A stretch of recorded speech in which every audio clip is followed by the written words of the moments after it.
How much of a tale did the ban list tell us about future card releases? Let's talk about this. Don't bet 30% of you guys have not smashed the living crap out of that subscribe button. Smash it so we can climb up the 100K ladder. So here's an interesting thought for all of you here. Yatagarasu, Time Seal, and Change of Heart all came back off this list. Let's just give it up yet once again for diversity, the format. Well, I want to talk about, you got a collector's rare set down the pipeline here. You have, yes, an OTS that's right around the corner. And you got to ask yourself, Yatagarasu, Change of Heart, Time Seal. Where are we going to reprint these at? Kind of upgrades are we going to give to these cards? Now, the biggest one in the room right now is Change of Heart. It literally did not receive an errata. It is the power card, as a lot of people are saying. Though a lot of the community is like, side deck card, main deck card, top deck card, win the game, not worth playing as a Saki unsearchable one of. I don't know. But you got to ask yourself, well, typically in the past, there's been a window or two here where an OTS pack would come out about the time of the ban list, but we didn't see reprints for that stuff in that immediate set, which kind of made you go, As much as I want to see an ultimate rare Change of Heart, though a super would probably be more likely on Konami's behalf, I would love for that ulti. I think our collector's rare slot for the next set probably will be where we might actually see that. And yes, I know, a collector's rare over an ultimate rare. Konami, what are you thinking here? Alright, what is the whole point of that? Well, to be perfectly honest with you, considering the next pack is literally Magiroon, Pendulum support, amongst other things, you could see, we'll talk about monkey board here in a second in there, possibility of monkey board in there. Pendulum support, by the way. I'm just saying. But Change of Heart as a collector's rare versus an ultimate rare, I think is going to be like your bigger push towards that. Now, Yatagarasu, on the other hand here, I could see actually being an ultimate rare versus not being a collector's rare. Now, Yatagarasu just kind of fits that more nostalgic feel for the community, though it's actually kind of interesting because we still don't have a collector's rare or an ultimate rare Monster Reborn in the TCG, so Monster Reborn Ultimate would be a better choice of ultimate over Yatagarasu, though I never thought I would say this. Seeing an ultimate rare Yatagarasu is more potent potential right now than seeing an ultimate Monster Reborn. Sorry, paradox questions there.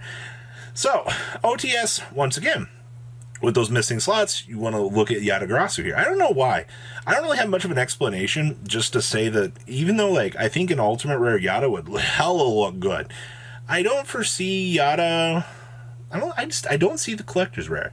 It just doesn't appeal to me as much of as an old school player. You know, all the old school players, you've seen all the memes right now. We're like, oh my god, like they actually brought back Yatagarasu, and then like the PTSD memes. No, I'm not really falling into that category. But with that being said, I do think that this is something to kind of mention. Just, yeah.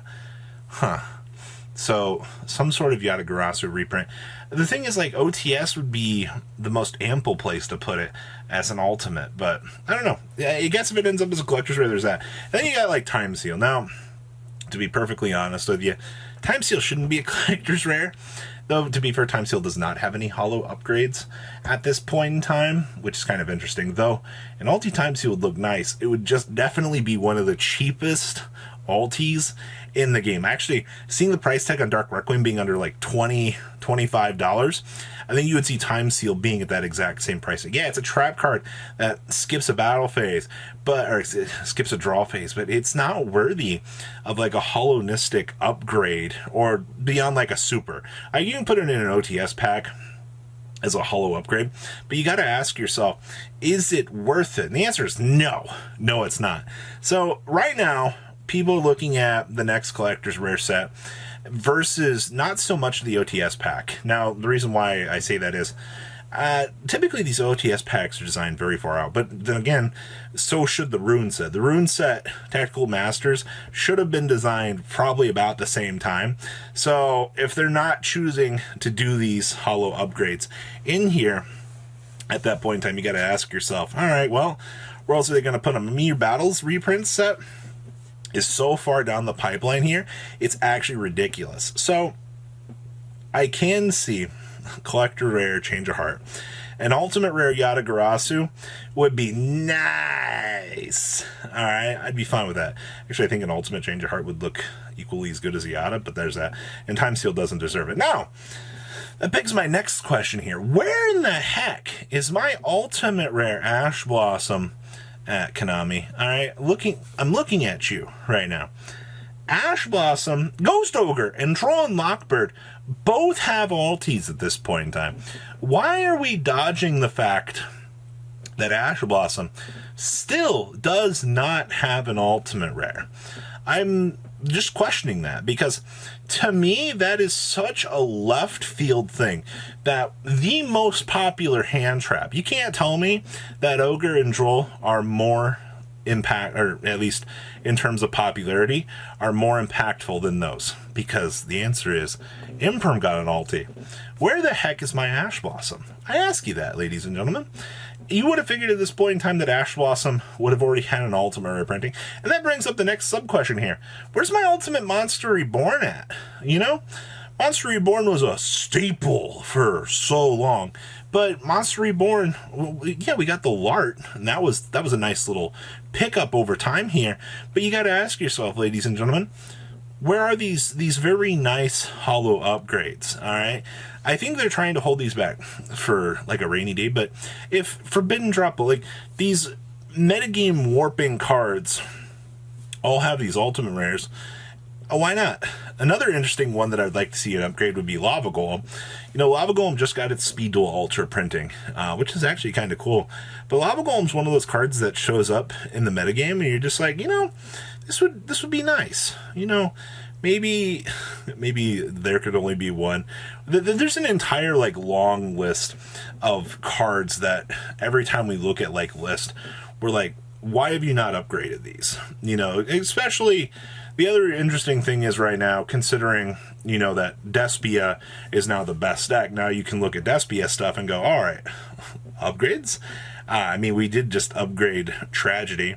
Actually, heck, the whole engine is pretty much ultimate. We're getting an ultimate Fallen of Albaz here at this point in time, which means, what, we open up the doors for what? Branded and red ultimates? Branded opening ultimates? Branded opening ultimates? Would it be expensive, man? Like, 3 of those in a deck would be nice. But that opens up the other question here. Ultimate Fairy Tail Snow? Considering the fact that Snow has become one of these power option trees here over the last little bit, where players are kind of exploring it as an extra option into, you know, Despia, just for the extra dumping options. I honestly think it's already got a super rare. You know, giving it an ultimate printing at this point in time is just one more subtle upgrade. And then you also got to ask yourself, Zombie World upgrade? Because I don't think they're going to give it to Necworld Banshee. But Zombie World, actually, in Dimensional Barrier, man, there's actually a lot of like nice stuff that we don't have as ultimates yet. But the way that it feels like Konami looks at like these ultimates is they look at like the projected best decks around everything, and they go, all right, because I mean, Fusion Destiny would destroy Phoenix Enforcer, Ulti, Ecclesia Zeus. Though Zeus was one of the weirdest ultimates that I think that we could have gotten the chance to have, because you already had like the higher rarity Starlight that you just went ahead and amputated value for. So I don't know. I think that everything going on right now around all of this is very interesting. But once again, I ask you the questions of, where are we going to put Change of Heart, you know, these reprints of Yatagarasu and Time Seal that are inevitable at this point in time? Because very much so, when these things come back, Konami definitely looks at them within the reprint window. I think Snatch Steal, I don't think Snatch Steal had a reprint when it came unbanned. I think Snatch Steal was like one of the exceptions to that rule. But once again, considering, you know, how fast-paced the modern era format is, I don't know. I'm kind of curious. What do you want to see in Ultimate Rare / Collector's Rare out of the future releases here? Please leave a comment down below. Tell me what you guys think. Make sure you guys smash the living crap out of that subscribe button so you guys don't miss out on more awesome content. And like I said, don't be afraid to leave a comment. I always love kind of reading the comment section, kind of getting a little bit of a feel for what my audience wants to see. And I think this is just a good overall information experience. I'll see your beautiful faces back here at the end of the day, guys. Peace out. Patrons, thank you. Ugh.